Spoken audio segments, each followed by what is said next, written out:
मंडळी, मुंबई अंडरवर्ल्डचा इतिहास काढला तर तो तुम्हाला एकापेक्षा एक सरस अशा रक्तरंजित कहाण्या ऐकायला मिळतील.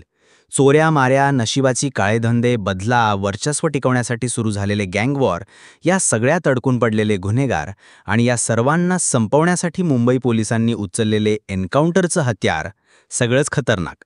पण या सगळ्या राड्यात सुद्धा कधीकाळी अंडरवर्ल्डमध्ये गाजलेली खतरनाक लव्ह स्टोरी, ती म्हणजे दगडी चाळीचे डॅडी अरुण गवळी आणि यांच्या पत्नी आशा गवळी यांची. मंडळी, तुम्हाला कदाचित हे माहिती झालंच असेल, अरुण गवळी यांच्या पत्नीचं नाव आशा नसून जुबेदा मुजेवार असे होते. त्यांचा जन्म पुण्यातील एका मुस्लिम कुटुंबात झाला होता. पण मग प्रश्न हाच आहे की की पुण्याच्या जुबेदा मुजेवार दगडी चाळीत येऊन आशा गवळी उर्फ चाळीच्या मम्मी कशा झाल्या? सगळं प्रकरण नीट समजून घेऊयात. नमस्कार, मी किशोर पाटील आणि आपण पाहत आहात केस न्यूज. 80-90च्या दशकातला काळ मुंबईमध्ये गँग वॉर पीक पॉइंटला आलं होतं. जिकडे तिकडे रक्ताचे पाट वाहत होते. रोज कोणत्या ना कोणत्या तरी गँगमधील माणसाच्या हत्येची किंवा एन्काउंटरची बातमी समोर यायची. मुंबईतील लोक आपला जीव मुठीत घेऊन जगायची. अशातच एक 20 वर्षाचा अरुण गवळी नावाचा एक तरुण आपल्या वडिलांच्या पावलावर पाऊल ठेवून मुंबई शक्तिमूलमध्ये काम करण्यासाठी आला होता. पण तिथे काम झाले नाही म्हणून तो कांजूरमार्ग इथल्या ग्रीव्ज लिमिटेड या कंपनीमध्ये रुजू झाला. दरम्यान त्याच काळात त्याचा शाळेतला मित्र रामा नाईक गुंड म्हणून आजूबाजूच्या भागात नाव कमवत होता. अरुण गवळी व रमा नाईक पुढे एकत्र आले. त्यांना बाबू रेशीम नावाचा एक अटल गुन्हेगार जॉईन झाला. तिघांनी मिळून छोट्या मोठ्या चोऱ्यामाऱ्या करणे, हप्ता वसुली करणे याला सुरुवात झाली. पुढे जाऊन त्यांना त्यांच्या गँगला काहीतरी नाव असावं असे वाटले. मग त्यांनी तिघांनी मिळून BRA टोळी स्थापन केली आणि तिघांनी मिळून लालबाग भायखळा भागात त्या टोळीने हाक दहशत करण्यास सुरुवात केली. BRA टोळीचा मुख्य उद्देश मुंबईतल्या इतर मोठ्या गँगला शार्प शूटर्स पोरं पुरवायची. स्वतः दाऊदसुद्धा BRA टोळीकडूनच पोरं मागून घ्यायचा. नंतरच्या काळात BRA टोळीच्या पोरांनी मटका किंग पारसनाथ पांड्याचा खून केला. मुंबईतला मटका व्यवसाय आपल्या हातात घेण्यासाठी त्यांनी पांड्याला संपवलं होतं. त्यानंतरच अरुण गवळीला नॅशनल सिक्युरिटी ॲक्टखाली अटक करण्यात आली होती. पण पुढे एकाच महिन्यात त्याला सोडण्यात आले. नेमक्या त्याच काळात त्यांची भेट झाली 17 वर्षाच्या जुबेदा मुजेवार यांच्याशी. त्यांचं कुटुंब कामानिमित्त पुण्यातून मुंबईला शिफ्ट झालं होतं. पहिल्याच नजरेत अरुण गवळी यांना जुबेदा मुजेवार यांचा मनमिळाऊ आणि धाडसी स्वभाव आवडला. त्यावेळी जुबेदा यांचा त्यांच्याच धर्मातील एका मुलाशी निकाह ठरला होता आणि ही बातमी अरुण गवळी यांना माहीत झाली होती. मग गवळींनी जास्त वेळ न दवडता थेट जुबेदालाच लग्नासाठी विचारलं. जुबेदा तयार झाली. गवळींनी त्यांचा निर्णय रामा नाईक आणि बाबू रेशीम यांच्या कानावर घातला. त्यावेळी हिंदू मुलांना मुस्लिम मुलीची लग्न करणार हा मोठा धाडसी निर्णय होता. मुस्लिम मुलीशी लग्न म्हणजे मुंबईतील सर्व मुस्लिम गँगशी पंगा घेण्यासारखं होतं. बरं, त्यात गवळींचे साथीदार रामा नाईक आणि बाबू रेशीम दोघेही हिंदू.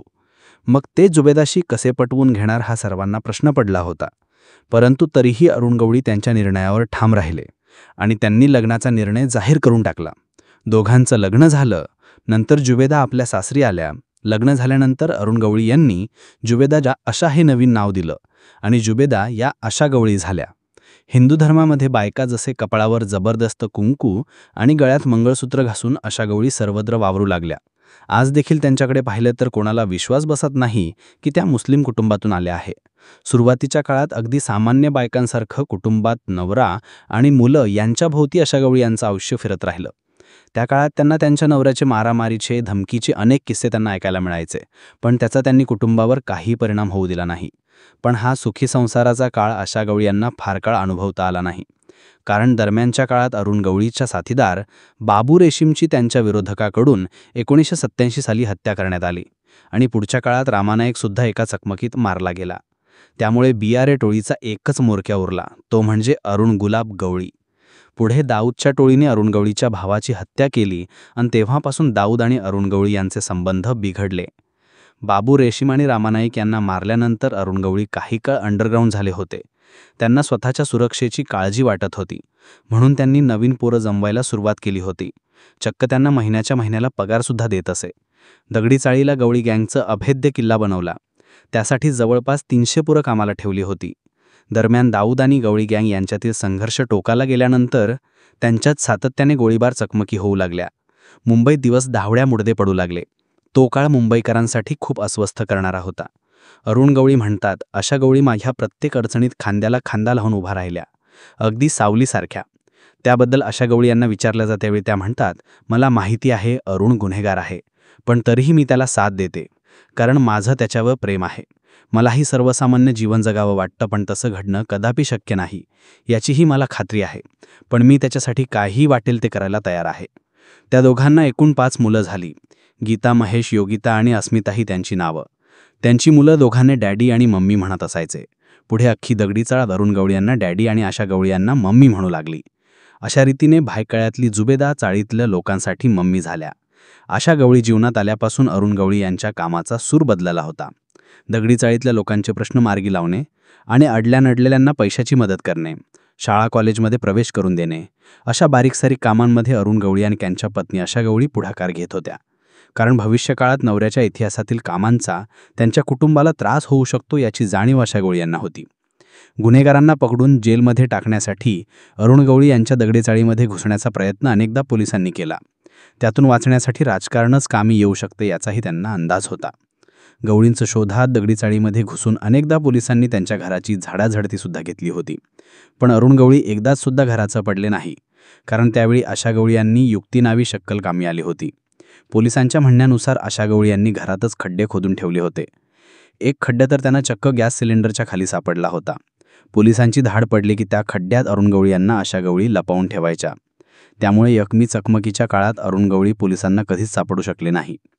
पुढे बाळासाहेब ठाकरेंकडे अरुण गवळी यांनी त्यांच्या पत्नीला 1996-97 मध्ये शिवसेनेत प्रवेश द्या म्हणून मागणी केली होती. पण एका गुन्हेगाराच्या नातेवाईकाला शिवसेनेमध्ये संधी दिली तर पुढे जाऊन पक्षाला अडचण निर्माण होऊ शकते याची बाळासाहेबांना जाणीव होती. म्हणून त्यांनी त्या गोष्टीला नकार दिला. मग नाराज झालेले अरुण गवळी यांनी स्वतःचाच अखिल भारतीय सेना नावाचा पक्ष स्थापन केला. डॅडीने राजकारणात यावं हा सल्लासुद्धा आशा गवळी यांनी दिला होता. त्यांचं म्हणणं होतं की राजकारणाचा पाठिंबा राहिला तर अरुण गवळींना पोलीस कारवाईतून वाचवता येऊ शकतं. त्यासाठी पक्षाची महिला शाखासुद्धा काढण्यात आली. आशा गवळींनी पुढाकार घेऊन महिला शाखेची सर्व जबाबदारी स्वतःच्या खांद्यावर घेतली होती. पोलीस कारवाई करत असताना त्या महिला शाखेच्या महिलांनी कित्येकदा अरुण गवळी यांना पोलिसापासून संरक्षण दिलं होतं. त्यानंतर आशा गवळी यांनी राजकारणासाठी राजकीय बॅकग्राऊंड सेट करायला सुरुवात केली. आशा गवळी यांच्या परफेक्ट नियोजनामुळेच अरुण गवळी यांना आमदार होता आलं होतं. त्यांनी अरुण गवळी जेलमध्ये असताना लोकांची कामं करून लोकसंपर्क वाढवला होता. पुढे नवऱ्याच्या पाठिंबावरच त्यांनी एक म्युझिक सर्व्हिस कंपनी चालू केली होती. राजकारणात असल्यावर उत्पन्न दाखवावं लागतं, त्यामुळे अशी आयडिया आशा गवळी यांनी शोधून काढली होती. कंपनीचा सगळा कारभार आशा गवळी यांनी त्यांच्या हातात ठेवला होता. त्यातून वार्षिक 2 कोटीचं उत्पन्न होत असल्याचं दाखवण्यात आलं. अशा पद्धतीने आशा गवळी यांनी अरुण गवळी यांची राजकारणात एंट्री घडवून आणली. त्यांनी अत्यंत पद्धतशीरपणे प्रत्येक संकटातून आपल्या नवऱ्याला वाचवलं. अगदी पक्ष उभा करण्यापासून ते प्रचार करेपर्यंत त्या नवऱ्याच्या मागे भक्कमपणे उभ्या राहिल्या.